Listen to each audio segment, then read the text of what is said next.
Irmãos, estamos vivendo o segundo domingo da Quaresma, domingo chamado da Transfiguração, domingo da Transfiguração, domingo da glória de Jesus, porque justamente como nós ouvimos, o Evangelho nos apresenta o Senhor que leva para um alto monte alguns de seus discípulos para ali se revelar a eles, para ali se mostrar a eles, para fazer com que naquele alto, naquela montanha, eles possam ver Jesus como Ele é verdadeiramente, em toda a sua beleza, em toda a sua divindade.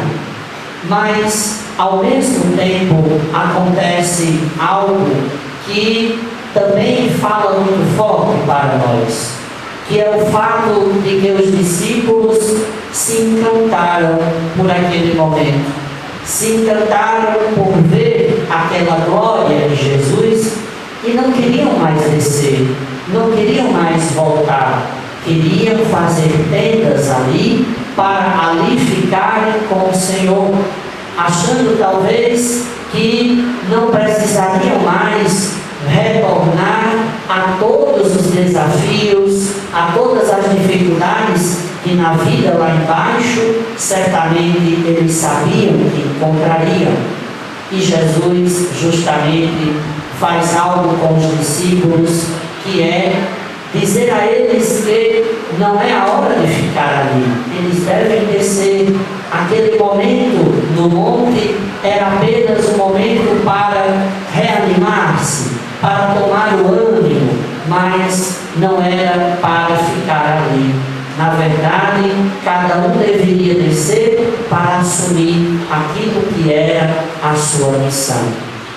Assim, meus irmãos e irmãs, nessa Quaresma, nesse tempo santo da Quaresma, não esqueçamos, estamos vivendo esses 40 dias, e eu lembro sempre porque talvez a gente se esqueça, talvez a gente se desaperceba de que estamos vivendo um tempo sagrado para nós, um tempo especial da graça de Deus para nós.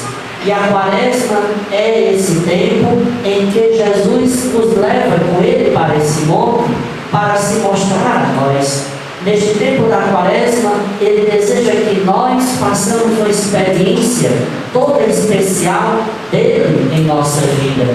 Uma experiência não para permanecermos no intimismo da experiência com Deus, como muitos às vezes fazem sua vida cristã, sua vida de fé, consistir apenas num certo intimismo, E esquecem que encontrar Deus é de algum modo receber dele uma missão, é receber dele uma tarefa, é receber dele um cargo a ser realizado.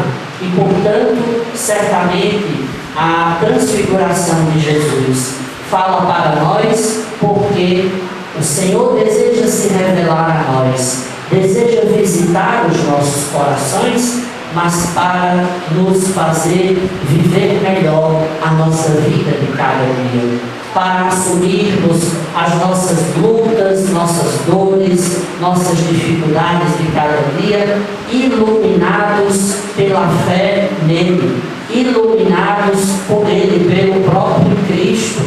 E nós não podemos esquecer disso. Somos cristãos, somos discípulos de Jesus, somos seguidores de Jesus e, portanto, nossas atitudes, nosso pensar, nossas ideias devem ser coerentes com aquilo que nós cremos, devem ser coerentes com a nossa fé, embora às vezes aquilo que cremos e acreditamos seja totalmente contrário àquilo que o mundo prega, àquilo que a nossa sociedade prega, aquilo que são os contravalores do nosso mundo de hoje. Certamente a transfiguração de Jesus é já uma experiência que fala a nós da nossa transfiguração. E o que quer dizer isso, Padre? Transfigurar-se quer dizer mudar de figura. Nessa quaresma, Jesus deseja que nós nos transfiguremos, que nós nos mudemos de figura, ou melhor, nos deixemos mudar de figura.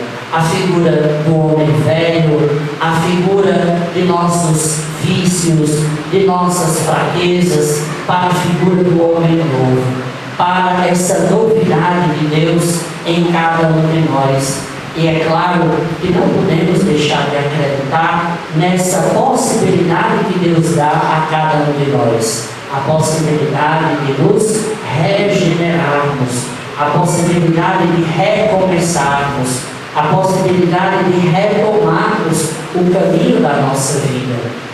Não permitamos que o mal, que o inimigo deixe em nossa mente a ideia infeliz de que não precisamos de mudança, de que estamos bem, de que estamos fadados, condenados a sermos aquilo que somos.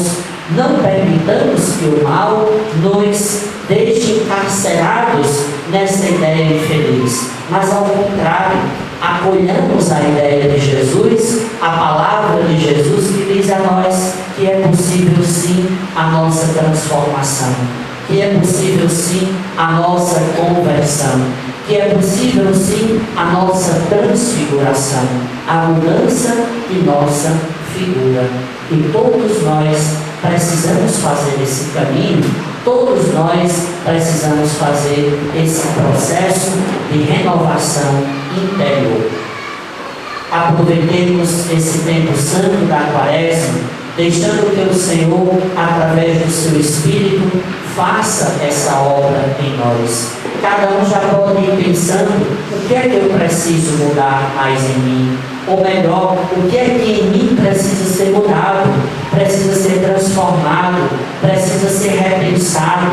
O que há em minha vida que não pode continuar mais, que não pode seguir mais desse jeito, desse modo? Precisa ser transformado, precisa ser transfigurado. Justamente essa resposta deve ser o seu propósito de quaresma. Já fizemos nossos propósitos? Você já fez o seu propósito nessa quaresma? Estamos iniciando hoje a segunda semana da quaresma. Se não fizemos, ainda está em tempo. Se fizemos, vejamos se estamos sendo firmes, nos mantendo firmes no propósito que nós fizemos. E aqui eu lembro, cuidado para não banalizarmos ou fazermos propósitos superficiais apenas. Com todo respeito, claro, não é? Às vezes, talvez, nos propomos a nos abster de alguns alimentos. Padre, nessa quaresma eu estou me abstendo de chocolate, de Coca-Cola, de refrigerante, de alguns alimentos. É importante essa abstinência, mas a nossa penitência quaresmal, o nosso propósito quaresmal deve envolver a nossa vida, deve ser algo existencial, deve ser algo que permita com que o Senhor, nessa quaresma para a Páscoa, transforme em nós. Um exemplo: às vezes talvez temos a tendência da nossa língua, que pode ser maior do que a nossa boca.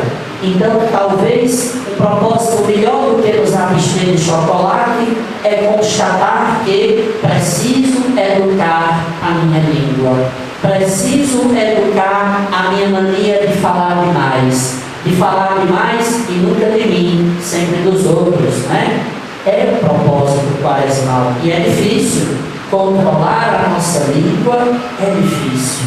É um bicho, digamos assim, quase indomável, né? É difícil da gente conter. E a nossa língua, ela causa estragos quase irreparáveis à vida do outro, à vida das pessoas e à nossa própria vida também. E lembremos, na quarta-feira de cinzas, eu dizia que domingo passado eu também lembro hoje, aquele espelho da nossa medida que Deus nos dá. Quarta-feira de cinzas O Senhor deu a cada um de nós um espelho, não para a gente se embelezar, mas para a gente olhar para a gente mesmo, para a gente não ter o risco de ficar olhando a vida do outro e nem culpando o outro, como Eva, né? Às vezes a gente não assume nossas próprias fraquezas, nossos próprios pecados. Às vezes até reconhecemos, mas sempre culpando alguém, sempre apontando alguém. É preciso olhar para nós como nós somos, e esse espelho que Deus nos deu, nós não podemos nos desfazer dele. Olhemos para nós com coragem, meus irmãos. Embora refletir seja algo doloroso, pensar dói, eu digo sempre, porque às vezes pensando demais, nós tocamos ou topamos em pontos da nossa vida, da nossa história, que nós não queremos topar, que nós não queremos tocar, que nós não queremos ver. Preferimos ir deixando, empurrando e levando, mas nunca olhar para isso, tocar nisso e dizer: eu quero ser curado nisso, eu quero resolver isso na minha vida, quero permitir que Deus me ajude a resolver isso em minha vida. Esse deve ser o nosso propósito quaresmal. Nosso olhar, muitas vezes, né? Às vezes não falamos, talvez a nossa língua seja mais contida, mas o nosso olhar é um olhar julgador, sentenciador. Os sonsos, né? Como eu chamo, sonso é aquele que não fala nunca, mas com os olhos diz tudo, julga tudo, discrimina tudo, critica tudo, praticamente mata o outro com o seu olhar. Então, é outro propósito. Se eu tenho malícia no meu olhar, vou controlar o meu olhar, vou educar esse modo de olhar para as pessoas julgando, criticando, vendo só o que elas têm de negativo, de ruim, sempre só enxergando o que é defeito nos outros. Educar o nosso olhar. Vejam que esse caminho de conversão é algo muito mais profundo do que meramente nos abstermos de Coca-Cola, né? Talvez seja até fácil a gente deixar de tomar refrigerante durante a quaresma, mas seja muito e muito mais difícil resolver esses pontinhos na nossa vida para sermos melhores, para sermos aquilo que o Senhor quer de nós. Deixemos que o Senhor nos transfigure, que Ele nos mude, que Ele nos converta. E assim, meus irmãos e irmãs, vivamos deixando que Ele haja em nós nesse tempo santo da quaresma. Louvado seja nosso Senhor Jesus Cristo.